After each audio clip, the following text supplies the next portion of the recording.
Hey friends, welcome to this part. We are looking at some more questions on AWS Solution Architect Professional. I hope by this time you have subscribed to this channel. This channel is all about helping you with AWS, Azure, and Google Cloud certification.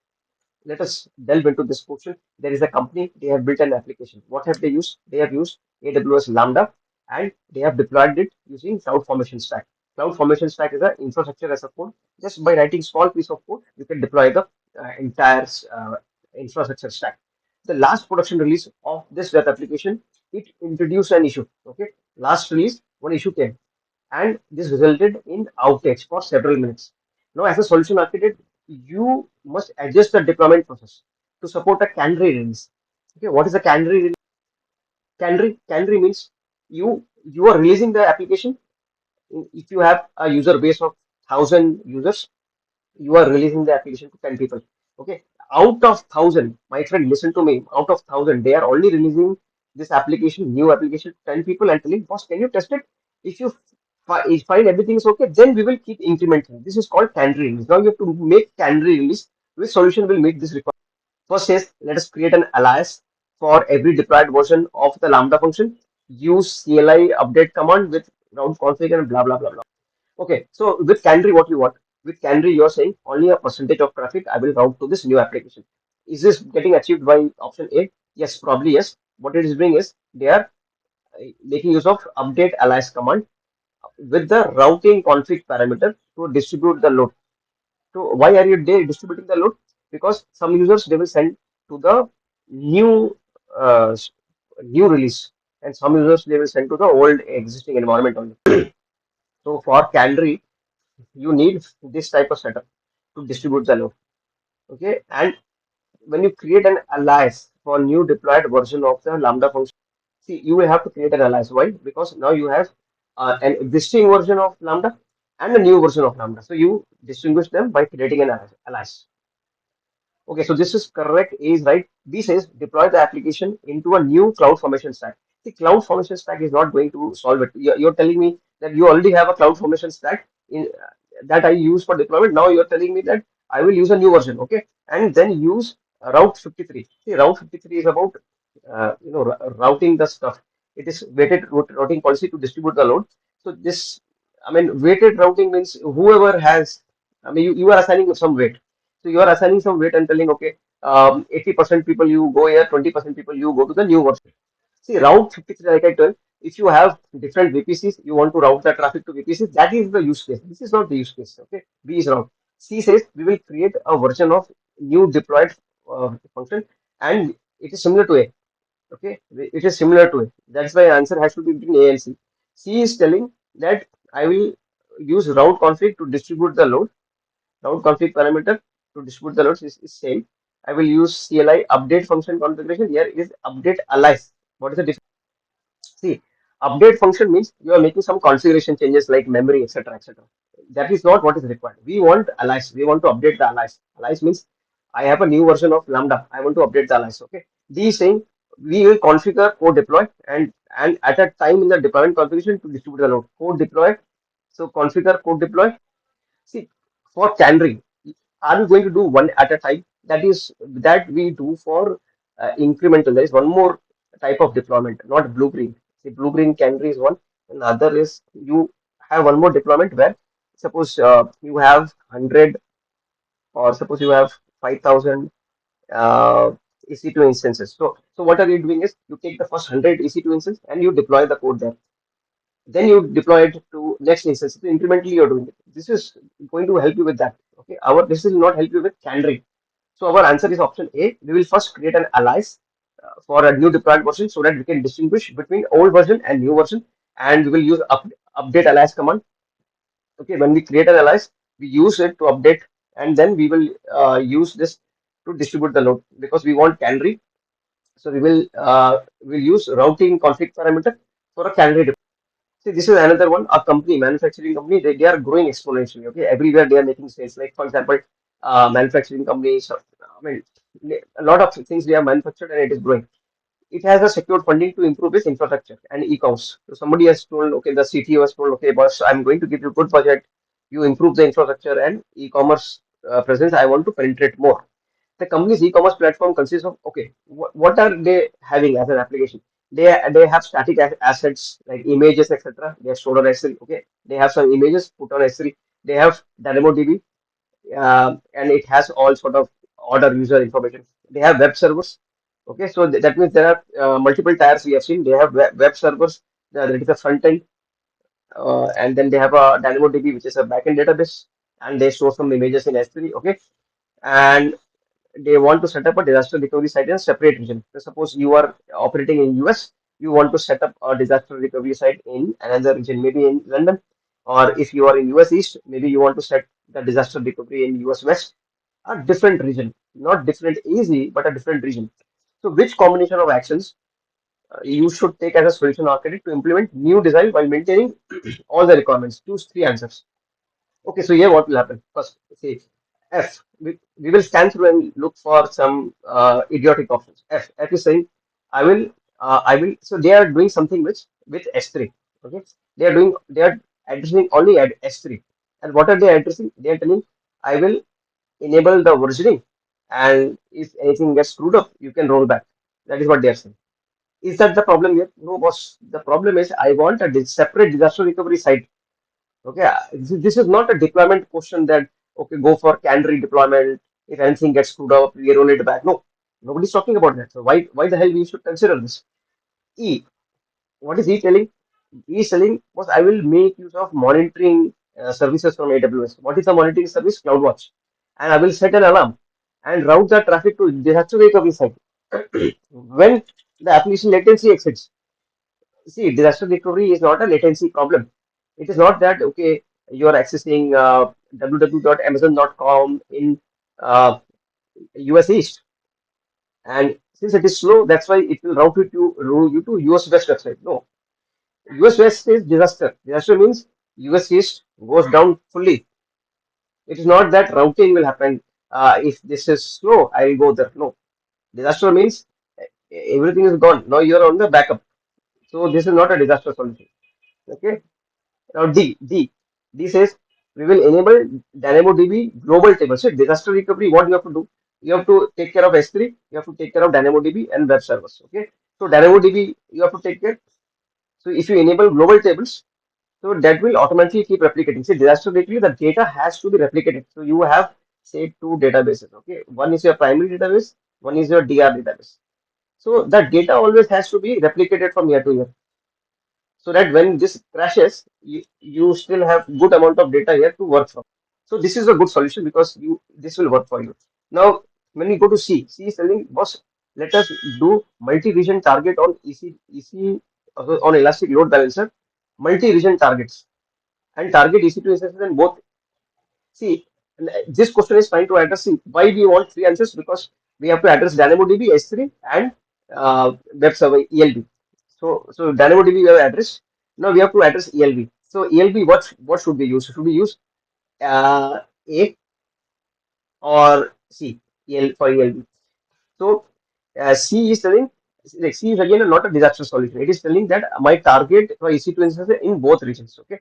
So this is not a disaster solution. This you are trying to make both the environments available at the same time.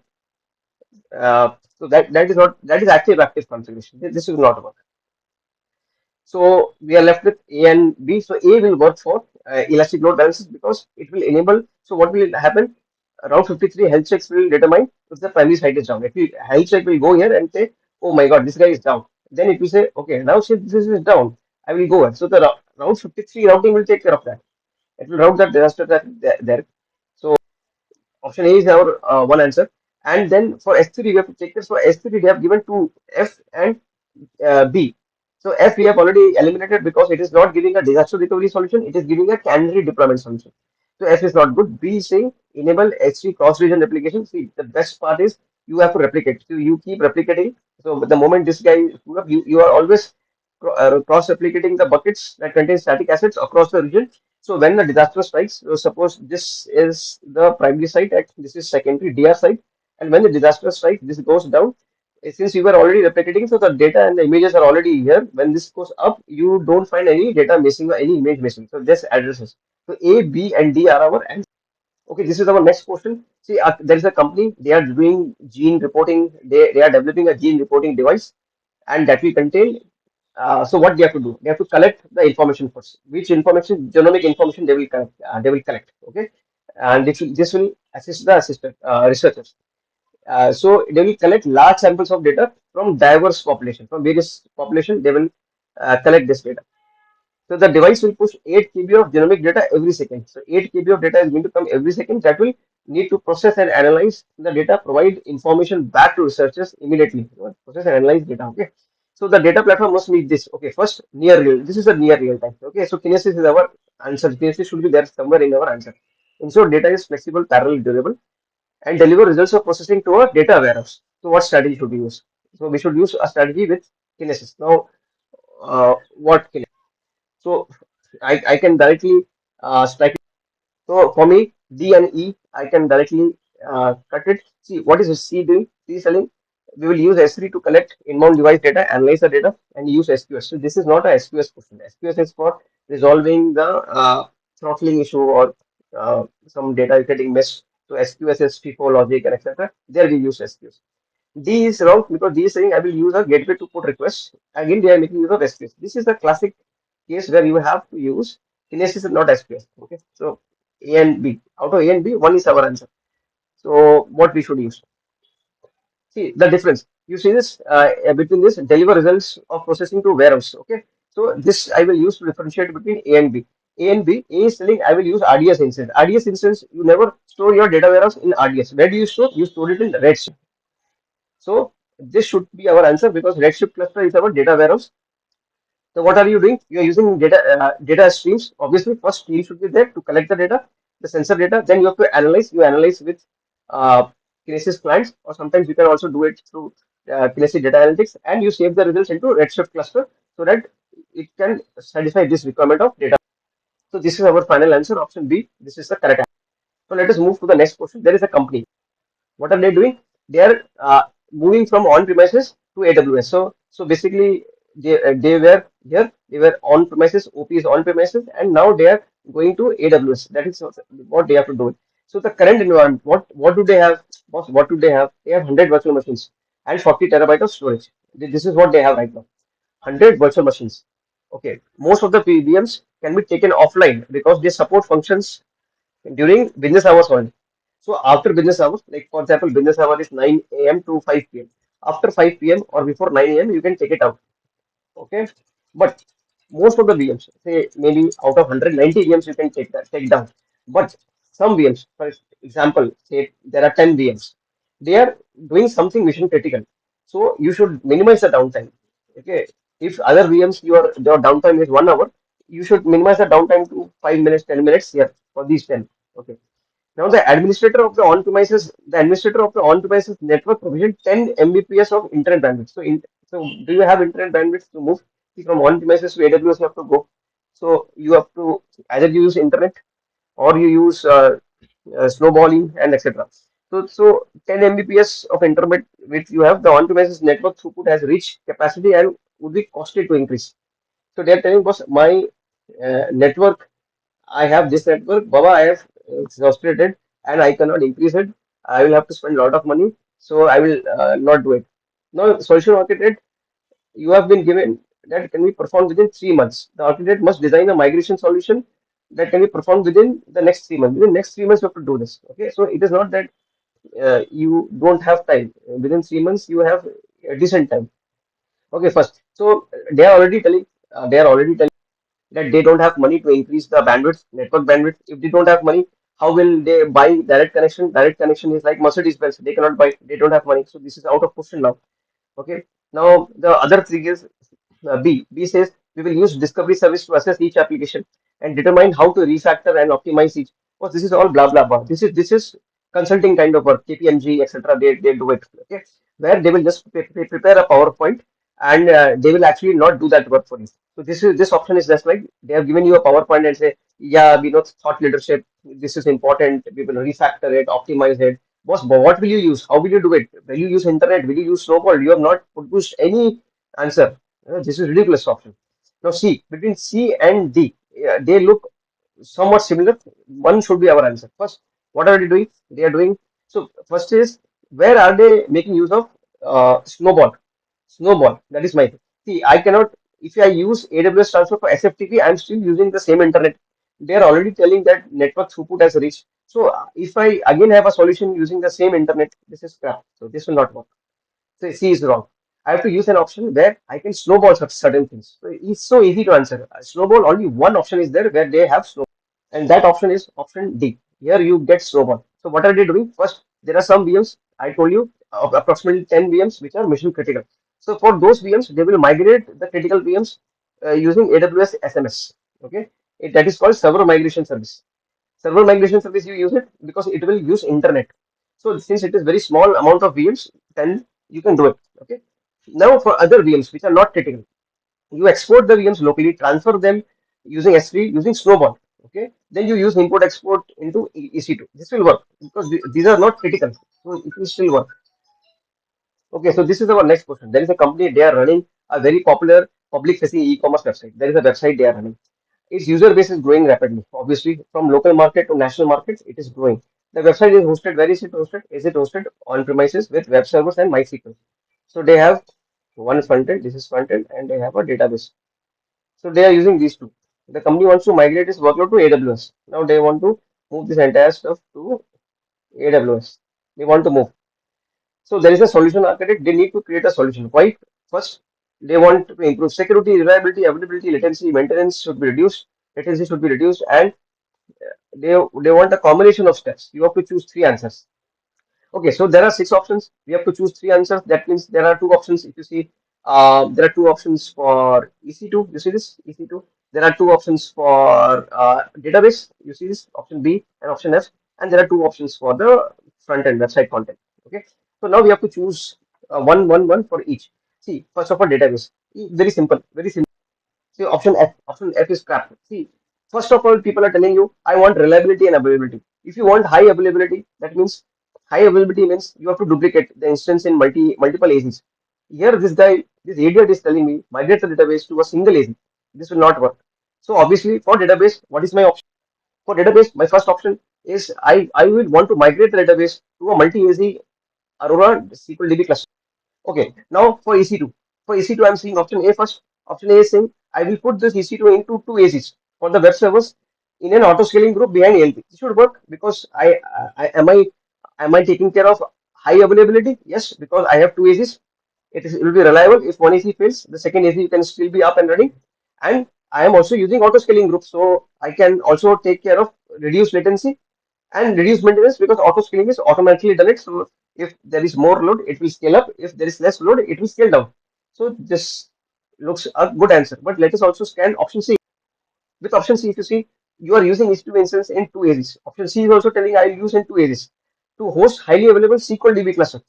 See, database we have already addressed. Now we have to just address the EC2, the front end piece, the web application piece, this piece. The database we have addressed. Now you have to address this piece. So why to again address this using database? This is wrong. Now between D and E, we have to address the content AWS S3. What is correct? See, with the front end, you want to improve security. Security, see, we have WAP in both the places. To improve web security, both the places. So now the differentiating factor would be what? See, first line is also same. Host static website in S3, S3. Now you have to check. You have to use transfer acceleration or CloudFront to reduce latency. Transfer acceleration or CloudFront. Transfer acceleration will help you with uploads, very high frequency uploads, and CloudFront will help you with Netflix type kind of application downloads where you are trying to view and you will view low latency. So what are you doing here? You are having a public facing commerce website, and the website is hosted on AWS. They want to migrate this. So this looks to be people are not uploading anything. So people are not uploading anything. Transfer acceleration will not help you. What you want is cloud, because you go to the website, you are reading the website. You are doing something on the website. You are reading. It's the public facing e-commerce website. You are viewing the different sort of apparels which are there and so on. So you are reading it. So that's why CloudFront is well, because it will reduce the latency. It will download the websites very fast. So that's why this is our answer. See, now let us look here. There is a company, they are having an internal application. What is this application running? They are already on AWS. So mind you, this is not an on-premises to AWS option. They are already on AWS. What is this application used for? To track and process shipments in company's warehouse. Currently, after the system receives an order, it emails the staff the information needed to ship the package. So once an order is received, it tells the staff, boss, this is the address. You have to send the package to this address. Okay. Then these guys are saying, okay, let me ship the package. They ship the package. Once they ship the package, they reply to that email and the order is marked as shipped. They first reply and then the order is marked as shipped. The company wants to stop using email in the application and move to a serverless application model. Okay. So what architecture we should use here? See, first of all, what is happening here? What is happening? You are seeing a workflow. Simple thing. There is a workflow happening. This guy does something, then this happens, then that happens. Now they are saying, in order to change the status to ship, I should not be relying on someone to send the email because it's a manual process. What if the staff is not sending an email? So I want to remove that process. I want to remove that process. Okay. So see option D. See, the first thing is EFS. Option D just looks wrong. Option D. Who uses EFS? You have to store in a database, somewhere in a database, the new order information. Okay, in this case, see option C. Option C, what it is telling is, I mean, before option L, see option C looks correct because it is making use of DynamoDB. So that looks correct. Let us look at A and B first. A is telling that I will use AWS batch. The batch is for batch kind of processing, not for workflow, first of all. Second, this option is not addressing where it will save the order. Any database is not there. It has not addressed that at all. It is making use of Lambda function to create, print, shipping, etc. Everything is fine. But where is it going to store it? That they are not addressed. B is telling that when a new order is created, I will use SQS. I'll put the information in the SQS. And then it is saying after SQS, they will use Lambda to check the queue every 5 minutes and process any needed work. When the orders are shipped, you will have Lambda print the label in the warehouse. Once the label is scanned, it leaves the warehouse and etc. Okay. But see, SQS is a real time stuff. You have to keep that order somewhere for future reference also. Plus, you have not made use of any workflow. So option C is correct. What option C is bringing first? See, they are updating the new store, I mean, new order information in DynamoDB. They have a table, DynamoDB, they are putting all of those information there first. Second, when a new order is created, they are triggering a step function. So step function is for workflow. So they are creating this workflow. They are marking the order in progress. They will print the label and package the label to the warehouse. Once the label has been scanned and fulfilled, the application will trigger an AWS Lambda function that will mark it as shipped. So you see, there is no manual intervention. This manual intervention where the staff replies to that email, this is totally gone, and this is the write-off. Okay, we are having the next question. Now, the company has developed a mobile game. This is a gaming question. Okay, they have a mobile game. The backend of the game runs on several virtual machines on premises. So you have this. These are all on premises. The business logic is exposed using the REST API. So whatever you want to access, that is through the REST API or rapid REST API.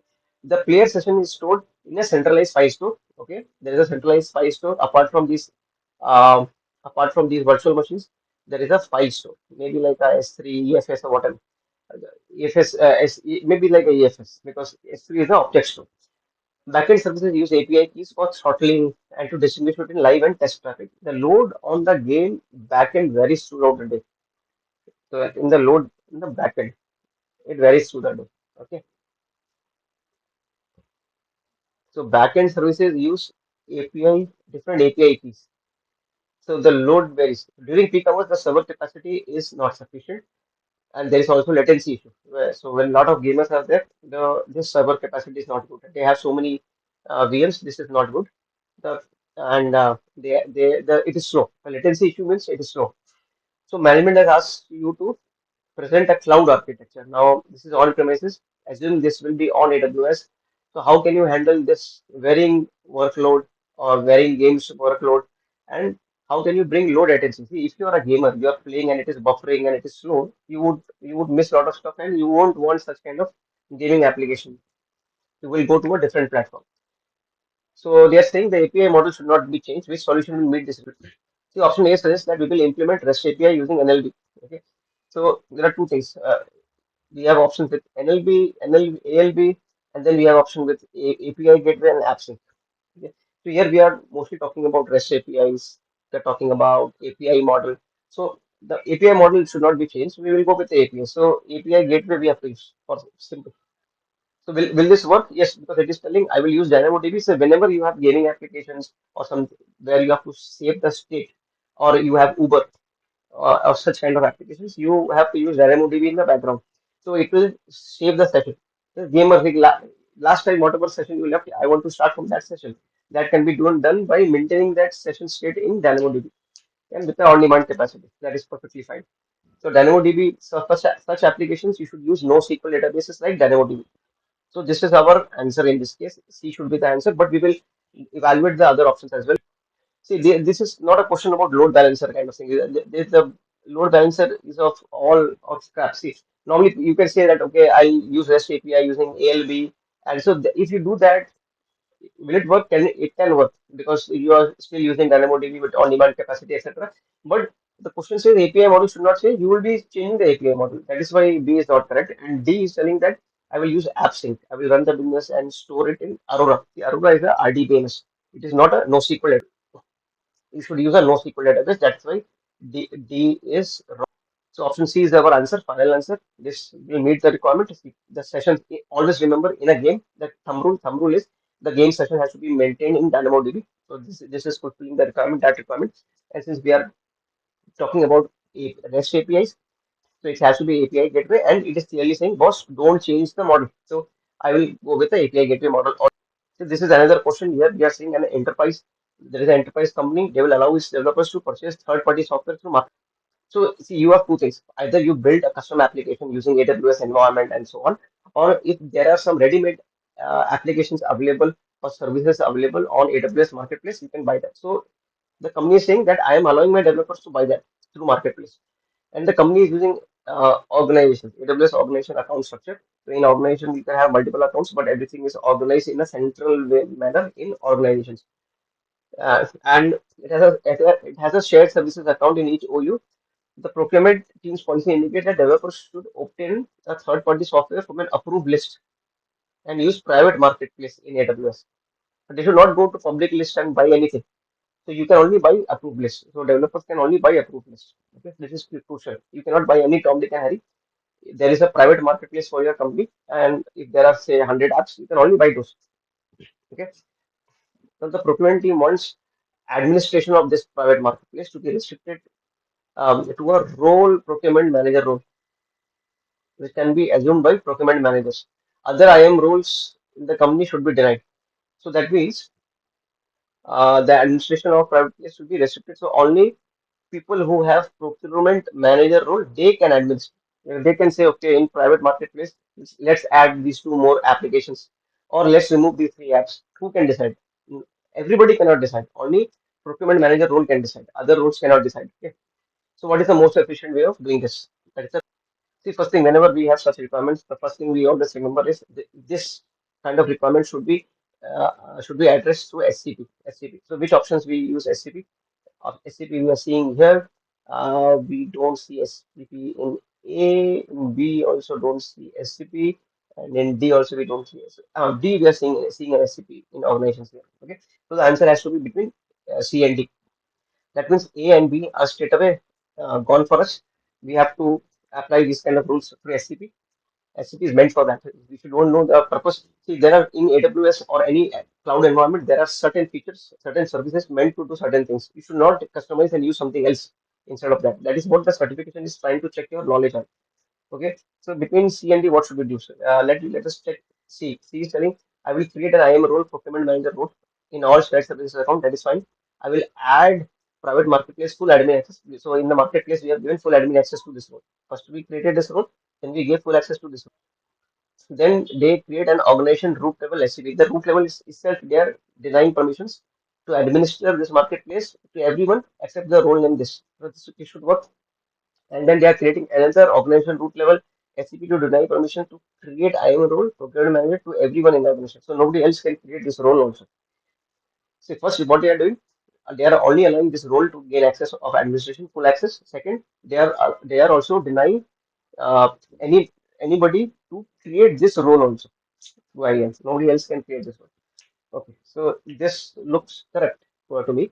Let us also look at, because we have option D. Option D here, the thing is they are trying to create IAM role, procurement manager role in all AWS accounts that will be used by developers. See, first of all, this has to be in all shared services accounts in the organization, because as we are saying our shared services, we are not going to create this role in all AWS accounts because we are already having an organization. If we have an organization, we have shared services, we should use that first. Second, they are telling that okay, we will use we will add this full admin access to this role. That is fine. They will use SCP to deny anything except the role procurement and apply SCP to all shared services accounts. See, SCP to also they have not addressed that thing that nobody else can create this role also, which C is addressing this portion. So that's why the so our answer in this case is option C. Option C would work perfectly fine in this case. If you are not yet subscribed, do so. It will help you with certifications, AWS, Google Cloud, and Azure certificate. This is a very complex certification. So I hope you understood the concepts, how we are trying to attack the different options and come at the right answer. Please stay tuned. We will post many more such parts.